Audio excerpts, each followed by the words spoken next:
अज़ीज़ तलबा, हमने chapter number 3 शुरू किया था, जो कि प्रोडक्शन प्रोसेसेस के हवाले से था, जिसमें अमले तकसीद और अमले तहवील या अमले तख़फ़ीफ़, ऑक्सीडेशन और रिडक्शन प्रोसेस शामिल थे।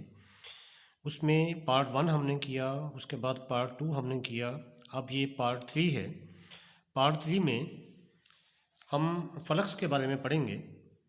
फ्लक्स जो है कज धात में मौजूद गैंग मटेरियल को ख़त्म करने के लिए जो एक कीमियाई मादा इस्तेमाल होता है, उसे हम फ्लक्स का नाम देते हैं।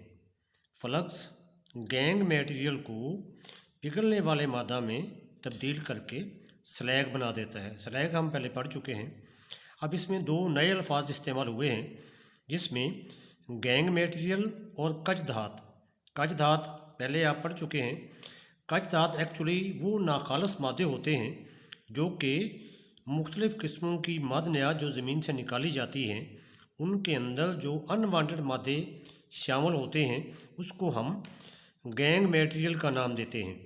और जिस नाखालस मादे में धाती पार्टिकल भी पाए जाएं और अनवांटेड मटेरियल भी पाए जाएं, इसको हम कज धात का नाम देते हैं। लिहाजा आगे हम देखते हैं कि फ्लक्स की अक़साम कौन कौन सी हैं। इसमें एक तेज़ाबी फ्लक्स है और एक असासी फ्लक्स है। तेज़ाबी फ्लक्स और असासी फ्लक्स दोनों के बारे में हम डिस्कस करते हैं। फ्लक्स के बारे में आपको बता चुका हूँ कि फ्लक्स ऐसा केमिकल जो कि अनवांटेड मादों को धाती पार्टिकल में के साथ से अलग करने के लिए इस्तेमाल होता है, ताकि धाती पार्टिकल जो है वो खालस हालत में हमें हासिल हो सके। तेज़ाबी फ्लक्स जब कज धात में असासी कसाफ़तें मीन अनवांटेड मादे, जिसको हम गैंग मटेरियल का नाम दे चुके हैं। मिसाल के तौर पे कैल्शियम ऑक्साइड है, फेरस ऑक्साइड है, मैग्नीशियम ऑक्साइड है, इस तरह के मादे शामिल हों तो एक मुनासिब तेज़ाबी फ्लक्स, मिसाल के तौर पे फास्फोरस पेंटॉक्साइड या सिलिका इस्तेमाल किया जाता है। जिसमें हम एग्ज़ाम्पल लेते हैं, लोहे के हसूल के लिए इसकी कज धात में शामिल असासी कसाफ़तें, मसलन फेरस ऑक्साइड को ख़त्म करने के लिए तेज़ाबी फ्लक्स सिलिका इस्तेमाल किया जाता है। ऐसे ही फेरस ऑक्साइड को अगर हम सिलिका के साथ केमिकली तौर पर रिएक्ट करवाएं तो फेरस सिलिकेट हमें हासिल होता है, जो कि एक स्लैग है। तो इस स्लैग को ख़त्म करने के लिए जो सिलिका है SiO2, ये एज ए फ्लक्स इस्तेमाल होगा। इसी तरह कैल्शियम ऑक्साइड के साथ सिलिका को अगर हम केमिकली तौर पर रिएक्ट करवाएं तो कैल्शियम सिलिकेट बनता है, जो कि एक स्लैग है। इसमें SiO2 यानी कि सिलिका जो है वो एज ए फ्लक्स इस्तेमाल होता है। अब हम देखते हैं कि जो असासी फ्लक्स है ये क्या चीज़ है।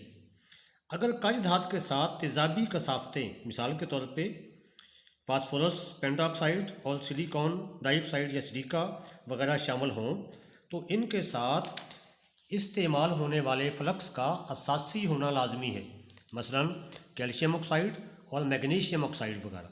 इस एग्ज़ाम्पल में सिलिका को अगर हम कैल्शियम ऑक्साइड के साथ मिलाएंगे या केमिकली तौर पर रिएक्ट करवाएंगे तो कैल्शियम सिलिकेट बनेगा। इसमें कैल्शियम ऑक्साइड जो है ये एज ए फ्लक्स इस्तेमाल होगा। इसी तरह सिलिका के साथ अगर हम मैग्नीशियम ऑक्साइड केमिकली तौर पर रिएक्ट करवाएंगे तो मैग्नीशियम सिलिकेट हमें हासिल होगा, जो कि एक स्लैग है, और इसमें मैग्नीशियम ऑक्साइड जो है एज ए फ्लक्स इस्तेमाल होता है। पिघल जाने वाला जो मादा है स्लैग धात से अलग कर लिया जाता है और मुख्तलिफ़ कामों में इस्तेमाल होता है। ये हमारा पार्ट 3 था। इसमें हम चैप्टर नंबर 3 जो है प्रोडक्शन प्रोसेसेस, ये कंप्लीट होता है, और आगे हम चैप्टर नंबर 4 जो है वो दोबारा शुरू करेंगे, जिसमें मुख्तलिफ़ किस्मों के रिफ्रैक्टरी मटेरियल्स इस्तेमाल होते हैं।